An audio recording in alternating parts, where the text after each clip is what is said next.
আর কোন জিজ্ঞাসা আপনাদের? জি, কোনো অনলাইন প্রতিবাদ করতে গিয়ে তখন দাবি আদায় করতে গিয়ে নিহত ব্যক্তিকে শহীদ করা যাবে কিনা?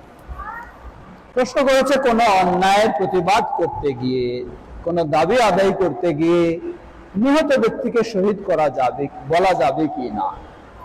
জবাব, যদি অন্যায়ের প্রতিবাদটা ইসলামের জন্য হয় অথবা নিজের ব্যক্তিগত অধিকার আদায় বা সম্পদ সংরক্ষণের জন্যও হয়, মান কুতিলা দুনা মালিহি ফাহুয়া শাহীদুন, কোন ব্যক্তির যদি সম্পদ ডাকাতে এসে লুট করে নিতে চায়, আর আপনি কি করবেন? লুট করার জন্য ছেড়ে দিবেন না আপনি তো প্রতিরোধ করার চেষ্টা করবেন?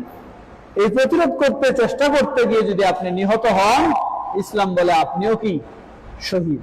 মান কুতিলা দুনা মালিহি ফাহুয়া শাহীদুন, সেও শহীদ। তাহলে এখন বুঝবেন আমাদের সমাজে কি সমস্যাটা? সমস্যা হলো পাইকারি শহীদ বলেই, আবার যেটা হওয়া দরকার সেটা বলি না, এই হলো অসুবিধা। না, তা কেন করবেন আপনি? কেউ যদি ইসলাম বিরোধী কাজ করতে গিয়ে, ইসলাম বিরোধী অধিকার আদায় করতে গিয়ে শহীদ হয়, তাহলে তাকে কখনো শরীয়তে শহীদ বলা যাবে না। উদাহরণস্বরূপ আমাদের দেশে নারীবাদী আছে না? নারীবাদী মানে কি? যে সমস্ত নারীরা বলে যে নারীর অধিকার আদায় করতেছে। নারীর অধিকার মানে নারীর অধিকার, নারী যেন বেপরদায় চলতে পারে, নারী যেন উন্মুক্ত খোলামেলা চলতে পারে, এটা হলো নারীর অধিকার তাদের কাছে। এখন এই অধিকার আদায়ের জন্য কেউ যদি আন্দোলন করে আর সে যদি নিহত হয়, তারে কি শহীদ বলা যাবে?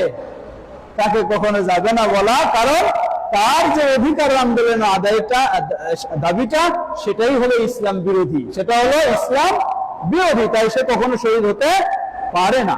কিন্তু একজন যদি ন্যায্য অধিকার তার এবং ইসলাম বিরোধী নয়, তাহলে অবশ্যই সে হবে। আল্লাহু তাআলা আ'লাম। জি।